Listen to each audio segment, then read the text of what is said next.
नमस्कार प्यारे विद्यार्थियों। पिछले वीडियो में हमने धातु व अधातुओं की रासायनिक अभिक्रिया के बारे में अध्ययन किया था, जिसमें हमने ऑक्सीजन के साथ अभिक्रिया व जल के साथ अभिक्रिया के बारे में चर्चा की थी। आज का हमारा टॉपिक है अगली अभिक्रिया को लेकर अम्लों के साथ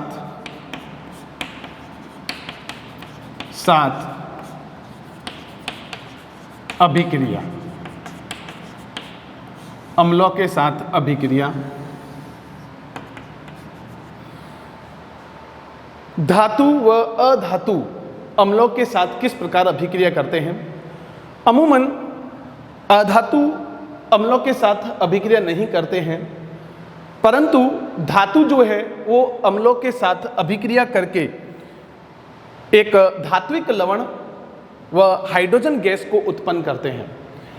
अम्ल की अगर बात करें तो आपको बता दूं, तनु या सांद्र डाइल्यूट या कंसंट्रेट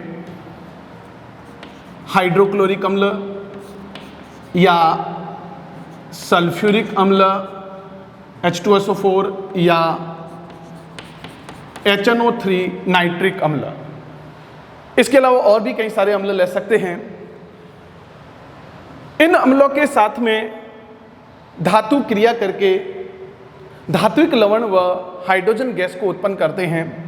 तनु का मतलब यहाँ पर यह है कि यदि किसी विलयन में विलायक रूपी जल की मात्रा अधिक हो, और अगर किसी विलयन में विलायक रूपी जल की मात्रा की तुलना में अगर विलय पदार्थ जो ऊपर मिलाया गया वो अगर अधिक हो, तो यहाँ पर हम जो है उसको कंसंट्रेट सॉल्यूशन कह सकते हैं।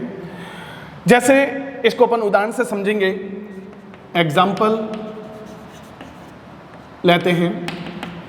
पहला एग्जाम्पल ले रहा हूं मैं,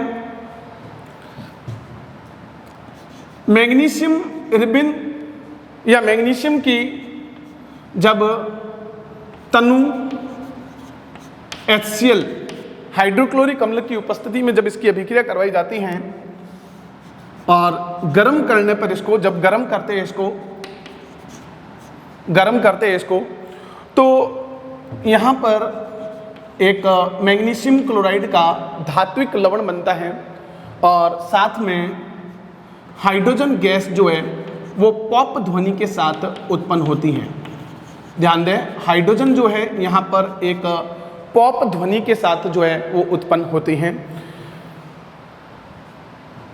अगर इसकी हम जो है मैग्नीशियम की अगर तनु सल्फ्यूरिक अम्ल से क्रिया करवाते हैं तो आप देख लें, इस तरीके से जब इसको गर्म करेंगे, यहाँ पर भी magnesium sulphate MgSO4 magnesium sulphate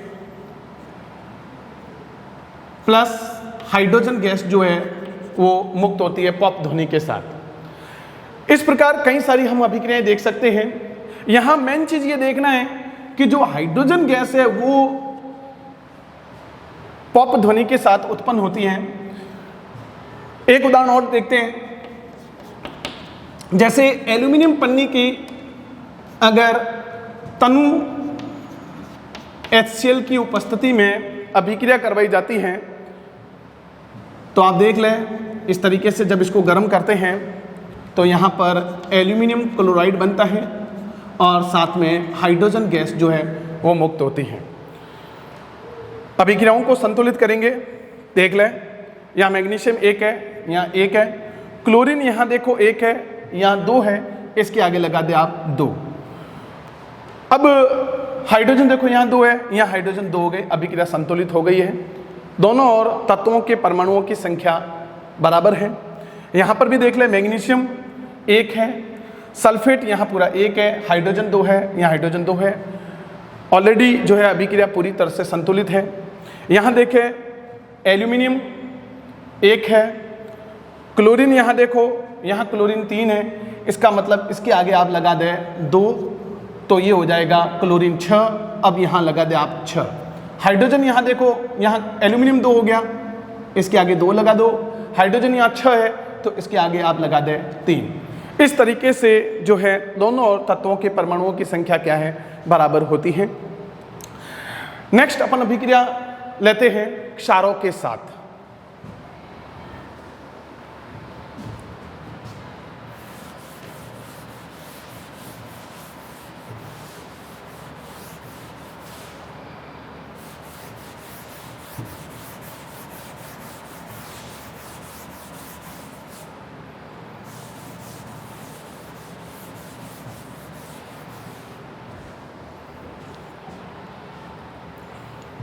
क्षार के साथ अभिक्रिया,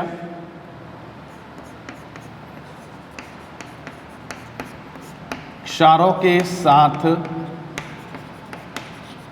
अभिक्रिया।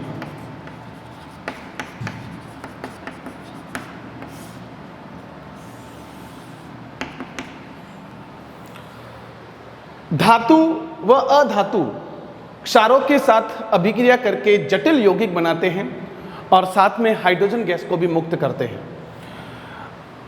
ध्यान दें, क्षारों के साथ में यहां पर क्षार जैसे पोटेशियम हाइड्रोक्साइड है या सोडियम हाइड्रोक्साइड है, और भी ले सकते हैं बहुत सारे। क्षारों की अगर बात करें, इसको अपन इस तरीके से समझेंगे, एग्जाम्पल से। एग्जाम्पल लेते हैं पहला, जैसे एल्यूमिनियम की जब सोडियम हाइड्रोक्साइड के साथ जब क्रिया करवाई जाती है तो हम देखेंगे यहाँ जलीय माध्यम में जब इसकी अभिक्रिया करवाई जाती हैं, ऐसी स्थिति में हम देखते हैं sodium aluminate, sodium aluminate, sodium aluminate बनता है और साथ में हाइड्रोजन गैस जो है वो पॉप ध्वनि के साथ बाहर निकलती है। इसी प्रकार हम जो है इसको संतुलित करेंगे, इस अभिक्रिया को देख लें। एल्यूमिनियम यहाँ 1 है, यहाँ 1 है, सोडियम यहाँ पर भी 1 है, यहाँ 1 है, ऑक्सीजन देखो यहाँ 2 है, यहाँ ऑक्सीजन जो है 1 है, हाइड्रोजन देखें यहाँ पर 2 है, तो अभिक्रिया को संतुलित करेंगे। यहाँ अगर अपन 2 लगा दें तो सोडियम यहाँ पर क्या हो जाएगा, 2 हो जाएगा, एल्यूमिनियम भी 2 है, ठीक है। अब देखो आप इधर ऑक्सीजन यहाँ देखें कितना है, 2 है, ऑक्सीजन यहाँ पर जो है वो कितना आ रहा है, 2 ये, और यहाँ इसके आगे लगा देंगे 2, 2 2 हो गए 4, ठीक है। हाइड्रोजन देखें यहाँ पर टोटल कितने 6 है, तो इसके आगे लगा देंगे हम 3। इस तरीके से अभिक्रिया संतुलित हो जाती है, हमारे दोनों तत्वों के परमाणुओं की संख्या बराबर हो जाती है। इसी प्रकार एक उदाहरण और लेते हैं अपन, जैसे आयरन की लेते हैं, या आयरन जब सोडियम हाइड्रोक्साइड के साथ जब क्रिया करता है तो एक प्रकार से जटिल यौगिक कॉम्प्लेक्स के रूप में बनाता है, वो है Na2 कोष्टक FeOH का होल 4। यह है टेट्रा हाइड्रोक्सी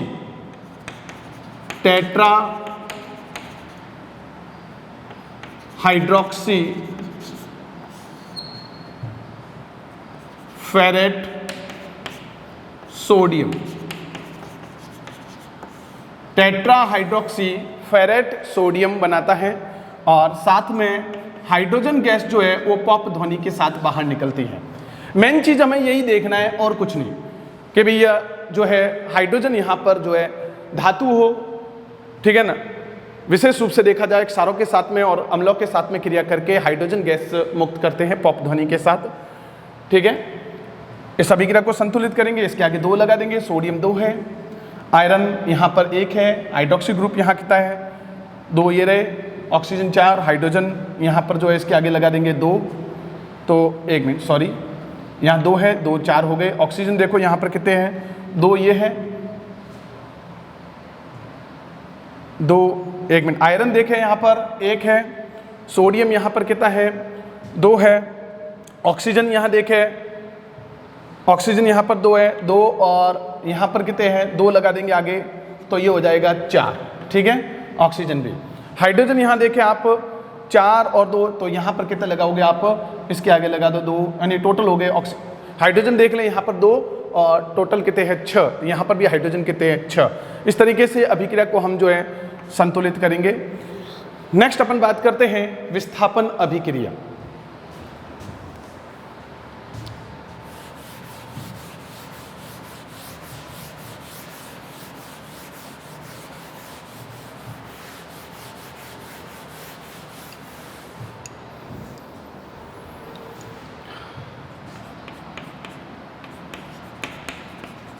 विस्थापन अभिक्रिया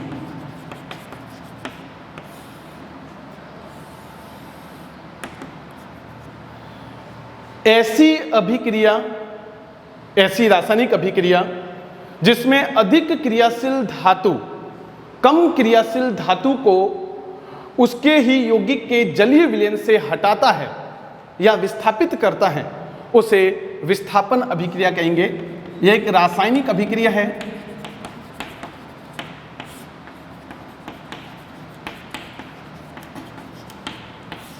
जिसमें अधिक क्रियाशील धातु जो है, अधिक क्रियाशील धातु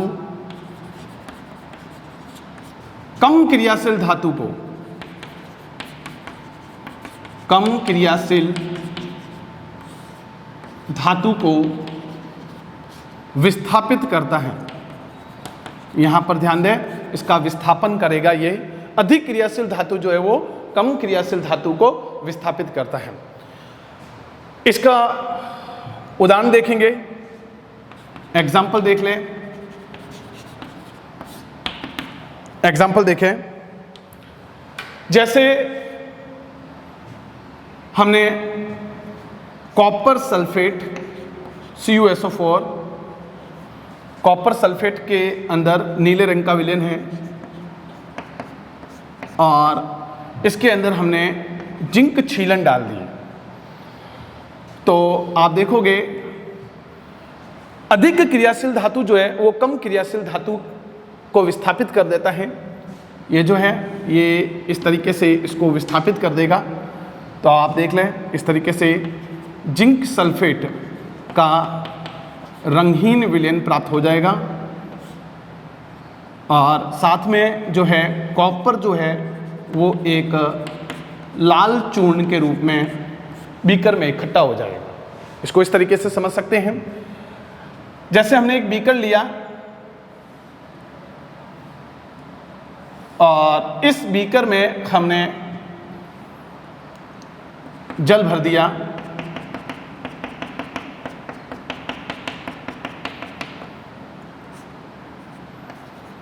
ये जल हमने इसके अंदर भर दिया।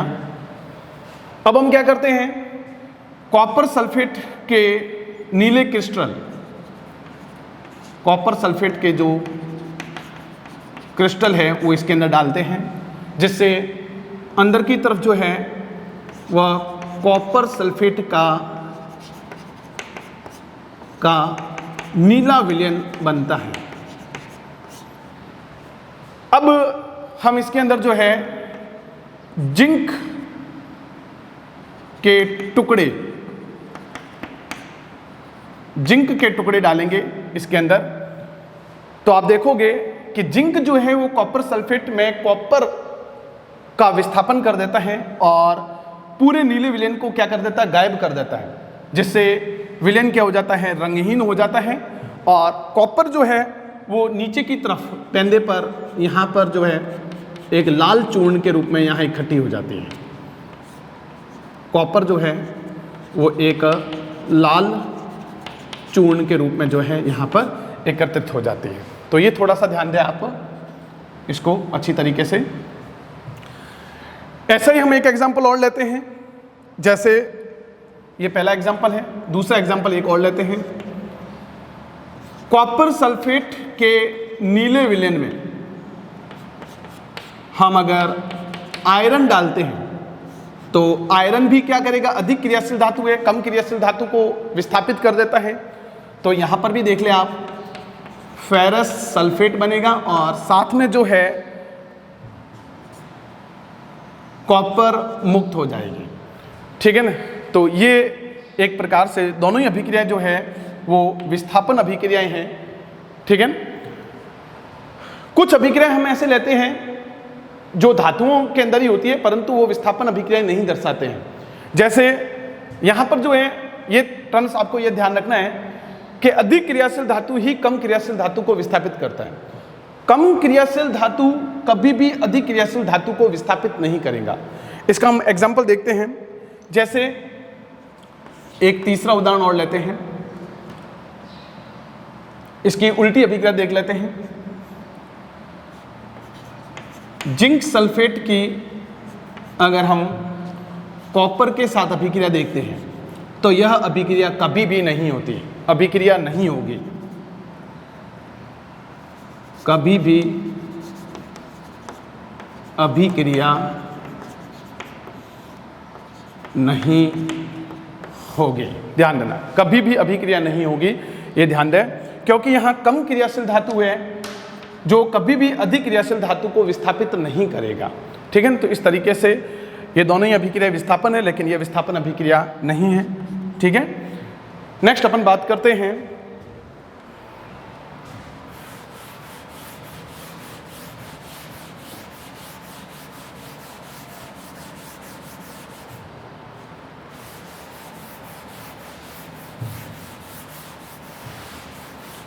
धातु व अधातुओं के उपयोग।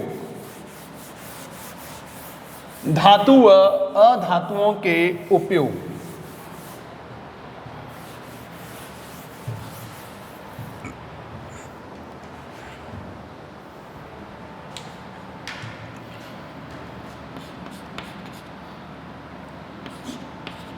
Use of metal and non metal. धातु व अधातुओं के उपयोग, क्या क्या उपयोग है इस पर अपन चर्चा करते हैं। एक तरफ लेते हैं हम धातु और दूसरी तरफ हम लेते हैं अधातु। दोनों के उपयोगों पर अपन चर्चा करेंगे। सबसे पहले आपको बता दूं, धातुओं के कई सारे उपयोग हैं। जैसे मशीन में इसका उपयोग किया जाता है, मशीनें बनाने में, मोटर बनाने में, मोटर वाहनों में इसका उपयोग किया जाता है। इसके अलावा रेलगाड़ी बनाने में, इसके अलावा वाहनों के पुर्जे बनाने में, वाहन पुर्जे जो है वो बनाने में, सैटेलाइट में, उपग्रह में भी इसका किया जाता है, उपग्रहों में भी इसका उपयोग किया जाता है। इसके अलावा सोना है, चांदी है, इनका उपयोग ज्वेलरी में भी किया जाता है, ज्वेलरी में, ठीक है। तो ये सारे धातुओं के उपयोग है। नेक्स्ट अपन बात करते हैं अधातुओं के उपयोग। अधातुओं का पहला उपयोग आपको बता दूं, श्वसन क्रिया में ऑक्सीजन गैस का उपयोग किया जाता है। जहां श्वसन शब्द आता है वहां ऑक्सीजन ही उपयोग में लाई जाती है, ये ध्यान दें। नेक्स्ट अपन बात करते हैं पादप वृद्धि हेतु विभिन्न प्रकार के फर्टिलाइजर बनाने में, उर्वरक